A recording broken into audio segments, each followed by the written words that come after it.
Hello, Gavin Preston here with the Growth Roadmap. It's the fourth four-part series covering the Growth Roadmap. Parts 1 to 3, I've covered steps webinars 1 to 3, I've covered steps through 1 through to 10. So today's webinar, part 4 in the series, I'm going to be covering steps 11 and 12 in terms of the Growth Roadmap, how to double your SME business every year. So welcome to the webinar this evening. It's a real joy to be sharing this content with you, fresh on the back of having 2 fantastic days working in the care industry with 26 franchisees in a massively growing business in a very high growth sector, where I've been teaching them the principles of how to scale a business with certainty. So buzzing off that, sort of hot off the press of that, what I want to share with you now is the rest of these stages. Now, every one of the 12 steps in this growth roadmap follow or map across to my business growth model called the Strategy Compass.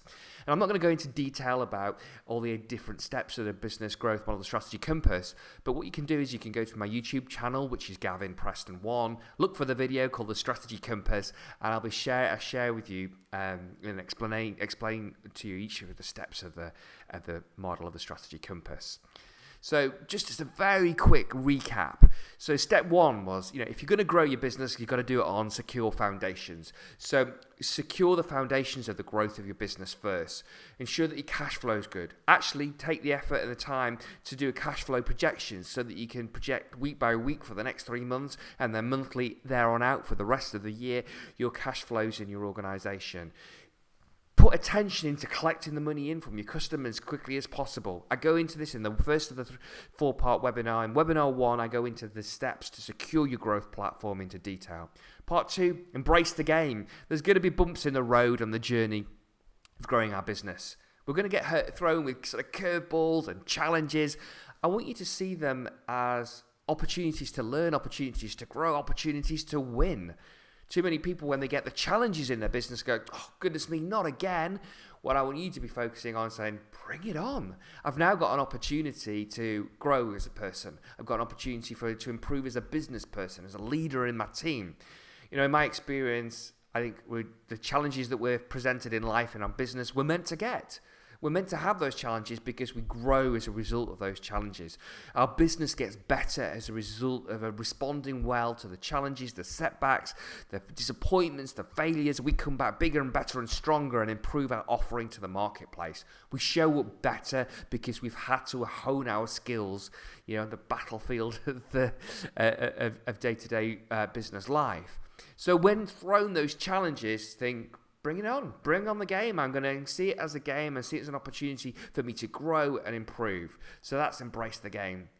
Too many business owners spend time looking inward at their navel, particularly when things get challenging. So the challenging times or setbacks in their business cause people to look inward at their own profitability, their own revenue, their own strategies. It's not about you. It really isn't about you. Get out of your own way and start to focus on the marketplace that you're serving and what's the difference that you could make. The more that we put our attention into serving our marketplace and making a difference in our marketplace, the more that the market's going to respond favorably to us.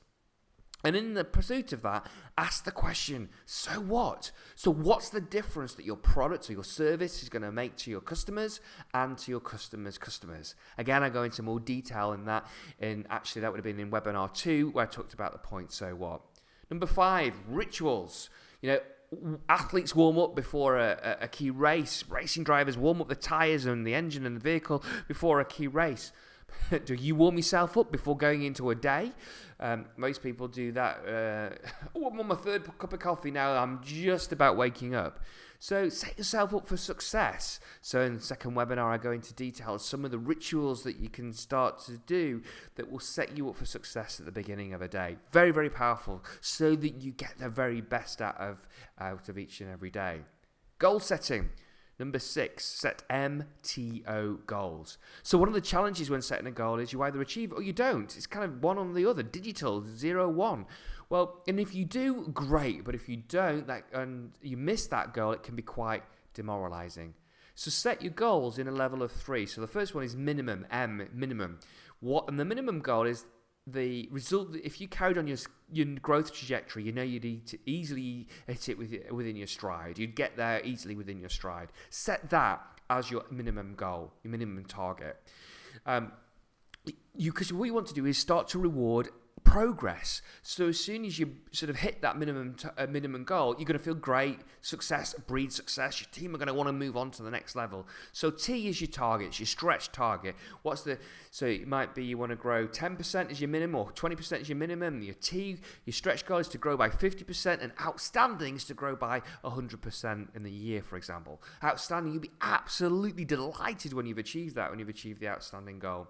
So focus on progress, reward and celebrate the success as you blast through each one of those levels, and set minimum target outstanding goals.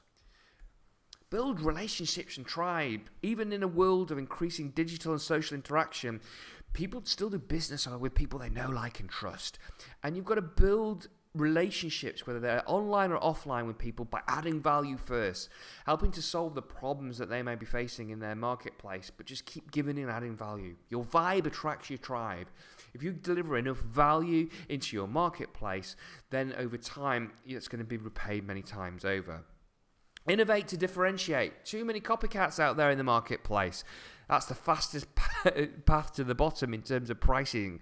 I'm not a fan of that. I really believe that you should put more energy and effort into improving your product or service, innovating it, so that you can command a premium in a marketplace and you can become the go-to provider in your marketplace. So innovate to differentiate. And if you're clear on your purpose, it's not about you, you're focused on your purpose, you're more likely to engage your team. If you're setting targets that everybody can be held accountable for, more of that in a few minutes, then you're more likely to engage your team. One of the things that will give you the biggest leverage in your business, you create leverage in your business through people and through systems.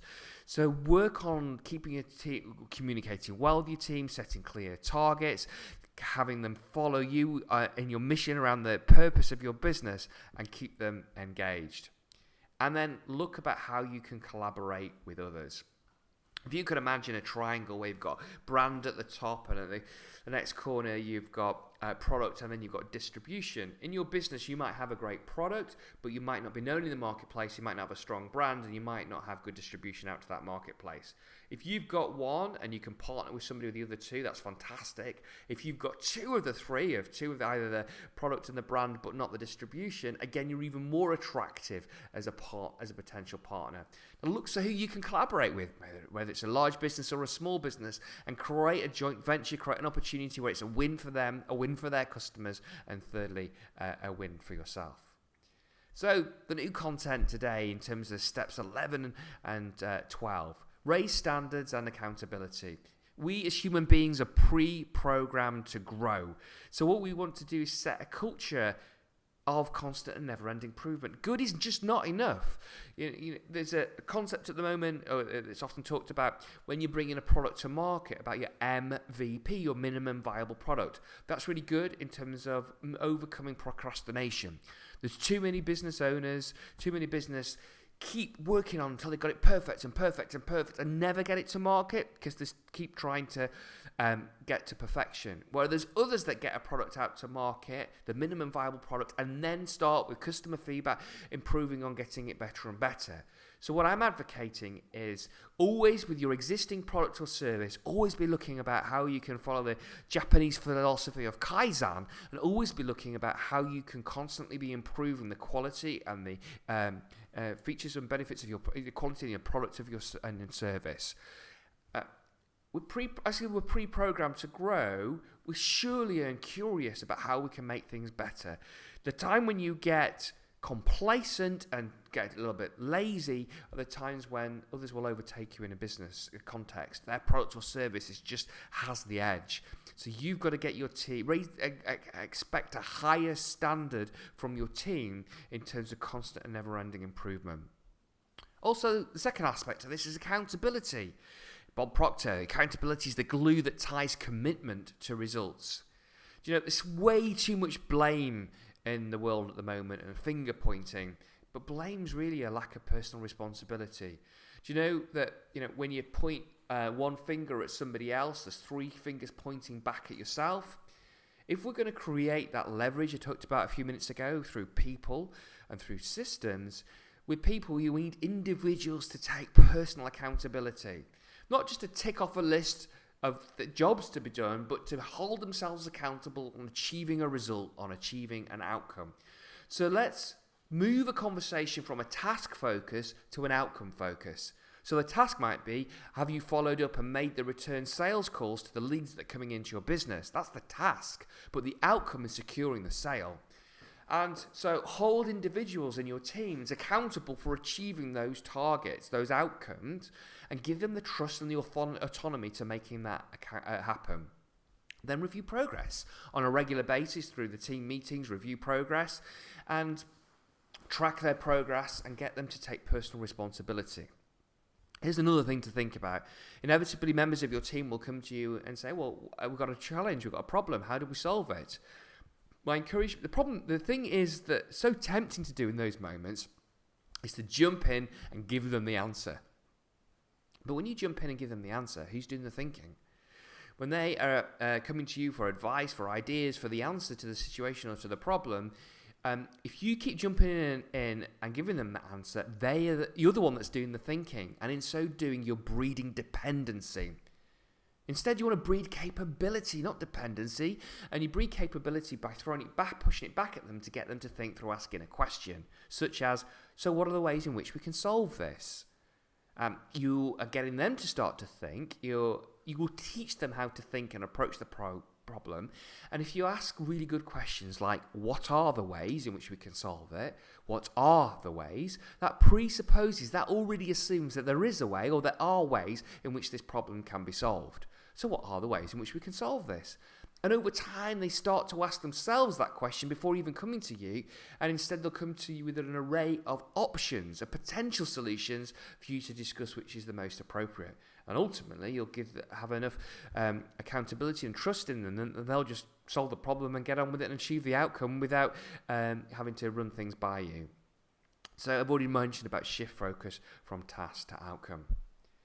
When we set goals and targets, it's very easy to set an annual goal and for individuals to say, well, we're in month 1 of 12, in week 4 of 52. We've got loads of time. When do we get most done? When are we at our most productive? Well, it's just before the day before we go on a holiday, isn't it? It's the day before the deadline. We get the stuff done when we absolutely have to get the stuff done. So why don't we create some more of those deadlines? Let's take 12-week sales campaigns, sales challenges, a 12-week sprint. You can break your annual target down into a series of 4 12-week targets where you incentivize the team and put a real attention and focus and passion and real energy behind a 12-week sprint. Then when you've achieved the result, you can set an MTO goal for each of the 12-week sprints, but then be sure to have a week of a recharge. You know, you might have a team night out to celebrate. You might have a day in the office where you kind of review what worked well, what you do next time, and what would you do differently next time, and plan your next 12-week challenge. But have a week where, you know, the foot comes off the gas a little bit and you can recharge so you're ready for that 12-week push again. You'll get a huge amount more done in a year with a series of 12-week challenges. Then, you know, whenever you set that challenge, it's really, really good process is to jump in your mind's eye to the point of when you've achieved your goal and work backwards, plan backwards. What was it we did over the previous 12 weeks to get to this point of success with our goals? I want to leave you with a bonus point, 13, point 13. 13 is my lucky number. I wanted to show you an extra point. And it kind of links back to the point 2 that we covered in webinar 1 in the series, and that was about embrace the game and look into the fear. Some time ago, somebody once said to me that in the context of going for a new job, a new role, if your knees aren't knocking with trepidation, you've not taken a big enough leap in terms of the role that you're going for. And the same needs to be said for the goals and the challenges you set for yourself and your team and your business. You know, you should be excited by the goal, but also you should be a little bit intimidated, probably a little bit apprehensive about it. Good, that's going to stretch you. That's going to bring the most out of you. You know, for those of you that like to ski down a black run or maybe drive a car on a racetrack on a track day fast, or for me it's the love of sailing. I've been sailing out in a gale, and particularly times that come to mind on an inland lake in the middle of the winter with a howling gale, and the boat's flying along and it's on the edge. And you know what? Half of me was absolutely petrified, but the other half was completely exhilarated. And you know what? And in those moments when you're half exhilarated and half petrified, you feel most alive.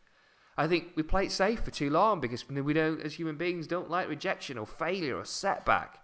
Well, actually, you've got to set the challenges big enough and bold enough, and in actual fact, worthy enough.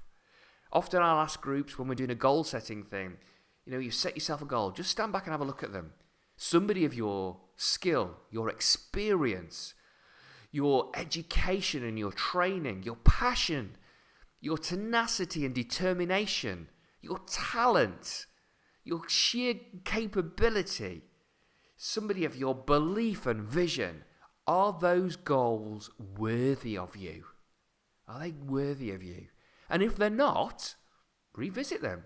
Raise the bar on those goals, because you want to be setting to yourself goals that cause your knees to knock. Because actually, when we really do challenge ourselves and put us out there, when we have to kind of jump and see if we can fly, it's in those moments that we truly learn how truly capable we are.